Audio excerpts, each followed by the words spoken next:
ఊరి పేరు, BB madam పేరు, ప్రైవేట్ స్కూల్లో ఆయమ్మకి ఎంత ఇస్తారు సార్ శాలరీ? అమ్మ అందరూ మాట్లాడాలా? ఎంత ఇస్తారో మాకు తెలియదు అన్నమాట. ఎంతో కానీ చెప్పండి, 5, 6, 7 మీ నోటికి వచ్చిందని చెప్పండి. 5, 6 వేలు. అయితే ఆమె 8 years పనిచేసిందంట. స్టార్టింగ్లో 3,000, 8 సంవత్సరాలు పనిచేస్తే 500 జీతం పెరుగుతూ 8,000 అయింది 8 సంవత్సరాలకి. కరోనా టైంలో ఆ జాబ్ కూడా స్కూల్లో బంద్ అయిపోయింది, లేదు. ఆ టైంలో ఒక ఆర్టీసీ కండక్టర్ ఆమెను పట్టుకొచ్చిండు బీబీ మేడం మీటింగ్కి.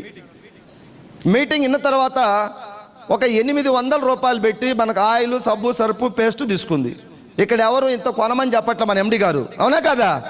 ఐడికి ఏమైనా డబ్బు కట్టమంటున్నాడా? ఇంత ఈ కంపెనీ లాంటి గతంలో ఒకటి వచ్చినాయి మార్కెటింగ్, అవి రైటు లెఫ్ట్ కట్టేది కట్టిపిచ్చేది.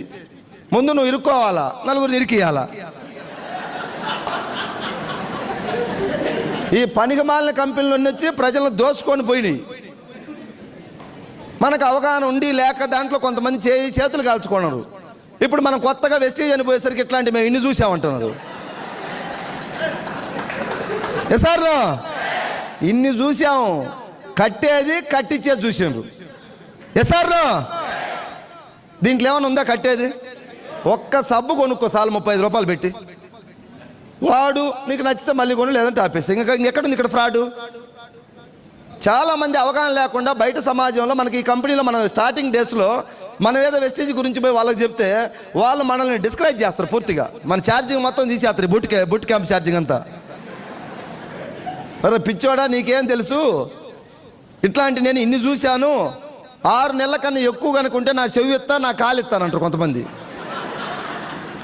అలాంటి మాటలు విని ఆగిపోమాకండి మీరు. నేను స్టార్టింగ్ స్టేజీలో డిస్ట్రిబ్యూటర్గా ఉన్నప్పుడు ఒక 2-3 మీటింగ్స్కి వచ్చిన. ఇక్కడికి వస్తే మన ఎందుకో తెలియదు కానీ మన ఎంట్రుకలు మొత్తం నిలబడతాయి, లేచి రోమాలు బూస్ బంప్స్ వస్తాయి. అక్కడికి పోతే ఏమవుతుంది సార్, మనకు తగిలిన వాళ్ళు ముదురు తగులుతారు.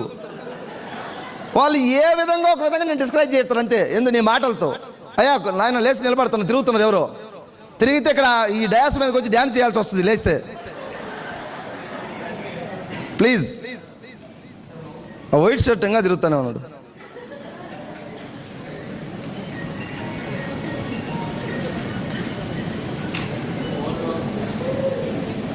Please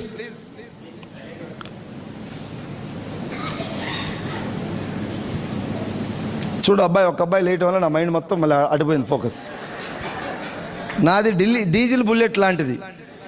Praveen sir, Ranjith sir, వీళ్ళు మన సాహు సారు, వాళ్ళు స్పీకర్స్ బాగా మాట్లాడతారు. నేను అంత స్పీకర్ని కాదు. స్టార్ట్ అయితే ఆగదు, ఆగితే మళ్ళీ దొబ్బాలు ఎవరైనా వచ్చిన బండి. డీజిల్ బుల్లెట్లు అంతే ఉంటాయంట, స్టార్ట్ కావాలి అయితే ఎవరైనా దొబ్బాలు వచ్చి. మీ అందరినీ థ్యాంక్ యూ రిక్వెస్ట్ చేస్తా ఉన్నాను. ఎందుకంటే నా బండి ఆపితే దొబ్బాల్సిన బాధ్యత మళ్ళీ మీదే వస్తుంది.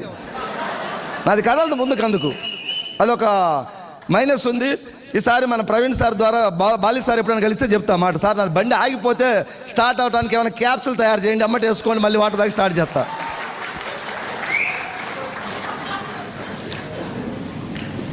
ఎక్కడ దాకా చెప్తున్నా సార్ నేను?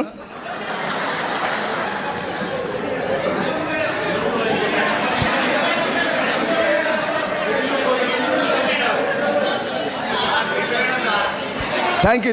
ఒక్క నిమిషం. ఇంతమంది చెప్తే నాకు అర్థం కావట్లేదు. మీరు కూడా ఫీల్డ్కి 3 వెళ్ళినప్పుడు డబా అప్లైనర్ చెబుతుంటే మళ్ళీ డౌన్లైనర్ ఒకటి చెబుతాడు, మధ్యలోకి వచ్చి మధ్యలో వాడు ఒకటి చెబుతాడు వచ్చి. ఇన్ని చెబితే వాడు కన్ఫ్యూజ్ అవుతాడు, అవునా కాదా?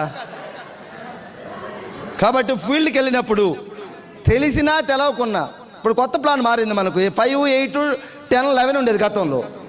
ఇప్పుడు మనకు 12 అయింది, 16 అయింది. 5, 8, 12, 16, అవునా కాదా? మీరు 4 పోయిన ప్లాన్ చెప్పడానికి ఒక చోటకి ఎవరో ఒకరు స్టార్ట్ చేసాడు. 5, 8 పొరపాటున 10 అని అనుకో, నువ్వు ఎమ్మటే పెట్టి ఆపు మాకు, మళ్ళీ 12, 16 అని మాకు చెప్పని ఏం మునిగిపోయింది.